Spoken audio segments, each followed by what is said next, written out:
트럼프발 관세 전쟁이 격화하고 경기가 둔화하는 시점에서 이재명 정부가 출범했습니다. 새 정부 경제 정책은 회복과 성장에 초점을 두고 있는데요.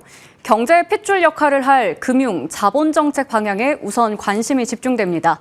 증권부 김현정 기자, 금융부 조정현 기자 모시고 이야기 나눠보겠습니다. 안녕하십니까? 네, 먼저 김현정 기자께 질문 드리겠습니다. 이재명 정부의 출범 첫날입니다. 오늘 하루 증시 흐름 어땠나요? 네, 새 정부 출범 기대감에 오늘 코스피는 대선 전날과 비교해 2.66% 오른 2770.84에 장을 마쳤습니다. 오늘 코스피는 장 초반부터 상승 출발한 뒤 계속 오름세를 보이며 장 마감 기준 연중 최고치를 기록했습니다. 시가총액 상위 10종목도 HD 현대중공업과 셀트리온을 제외하고는 일제히 상승했습니다. 특히 대선 전부터 정책 수혜주로 꼽힌 지주사와 증권주는 오늘도 급등세를 보였습니다. 2010년대 이후 치러진 세 차례의 대선 직후 주가를 보면 3번 중 2번이 올랐습니다.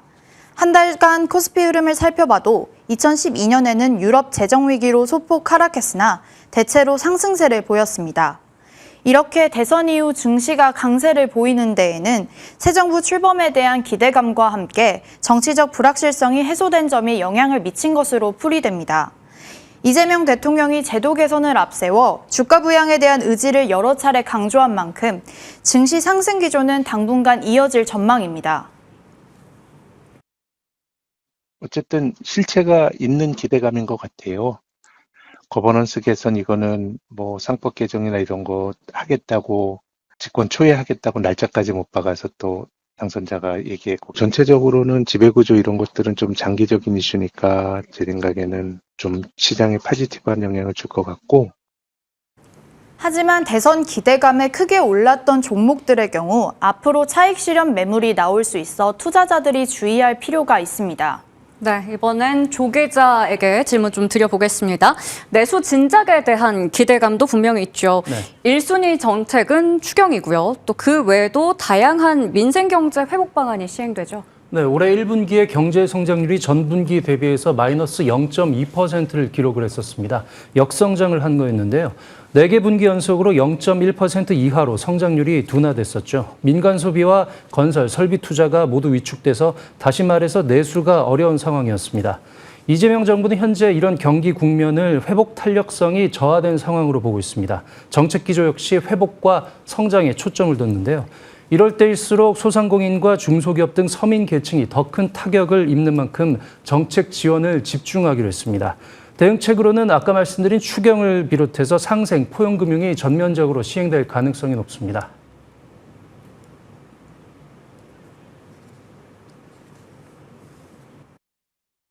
우리 국민들의 위대한 결정에 경의를 표합니다.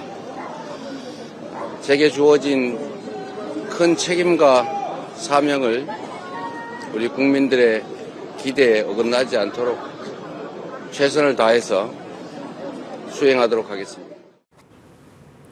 네, 조 기자. 이재명 대통령이 취임식에서 모두가 잘 사는 나라를 만들겠다라고 공언을 했는데요. 이 멘트만 들어봐도 복지에 더 무게를 둔 느낌도 나는데요.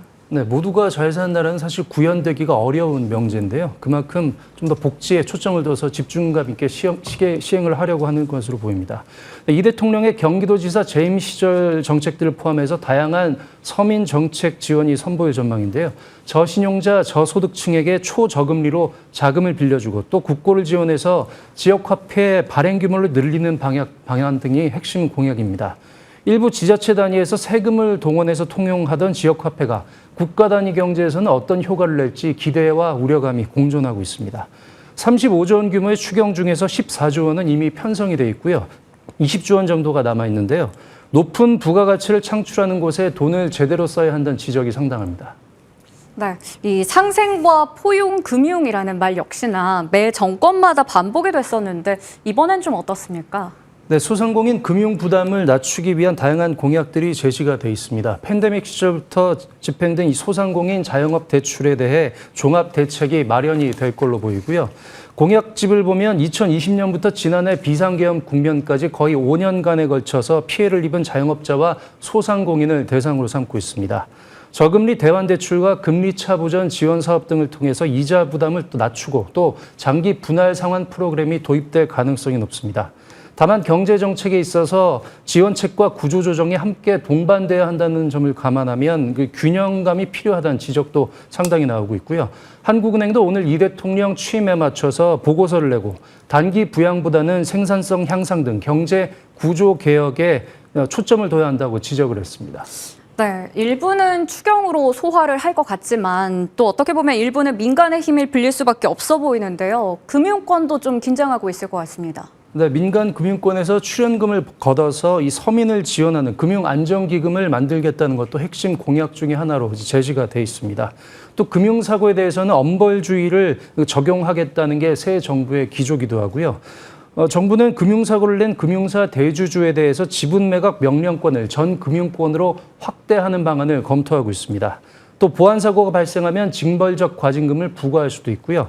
재무상의 중대한 오류에 대해서는 경영진의 보수를 일단 환수하는 공약도 금융권의 긴장감을 현재 높이고 있습니다. 네, 이번엔 김 기자에게 질문 드리겠습니다. 이 대통령이 공약에서 줄곧 기업의 지배구조를 지적했던 만큼 기업의 긴장감도 높아질 것 같은데요. 네, 맞습니다. 이 대통령의 자본시장 정책은 크게 기업 지배구조 개선과 주주보호 강화에 방점이 찍혀 있습니다. 특히 주목되는 부분은 상법 개정안 재추진입니다. 상법 개정안은 더불어민주당의 주도로 국회 문턱을 넘었지만 전 정부의 거부권 행사 이후 최종 무산된 바 있습니다. 하지만 이후에도 이 대통령은 상법 개정안 재추진에 대해 강력한 의지를 밝혀왔는데요. 대선 전날에는 거부권을 행사하지 않으면 되는 문제라면서 취임 후 2, 3주 내에 처리할 수 있다고도 말했습니다. 이에 따라 더불어민주당은 조만간 열릴 본회의에서 상법 개정안을 다시 발의할 것으로 보입니다.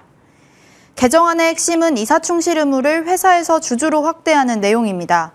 여기에 일정 비율 이상 독립이사 선임 의무와 감사위원 분리선출 단계적 확대 등의 내용도 포함할 계획입니다. 이 대통령이 거부권을 행사하지 않겠다는 입장을 언급한 만큼 큰 무리 없이 통과될 전망입니다.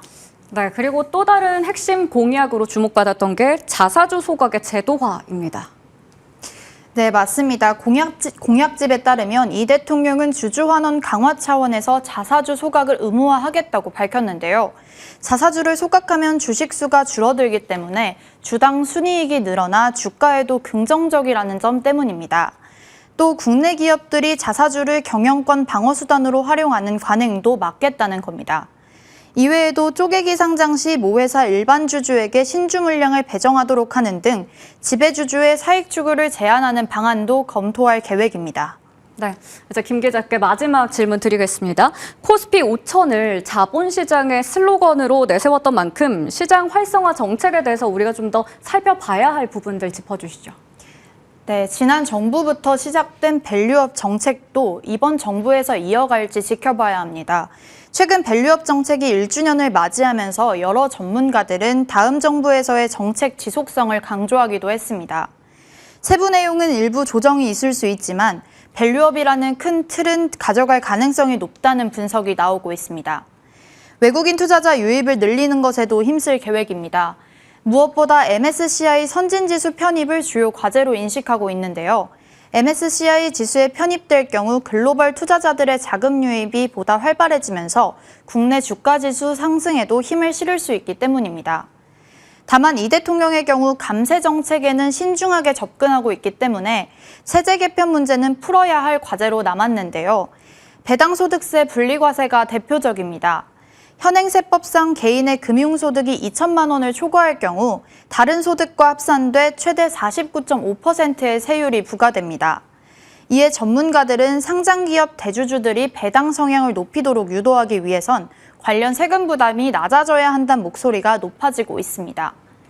이 대통령은 관련 내용을 공약으로 삼진 않았지만 세수 감소와 배당 효과를 고려해 검토하겠다는 여지는 남겨둔 상태입니다.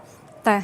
증시 부양이라는 큰 목표를 또 가진 새 정부의 경제 정책이 잘 이행되는지 지켜볼 필요가 있을 것 같습니다. 지금까지 증권부 김현정 기자, 금융부 조정현 기자와 자세하게 이야기 나눠봤습니다. 모두 고생 많으셨습니다.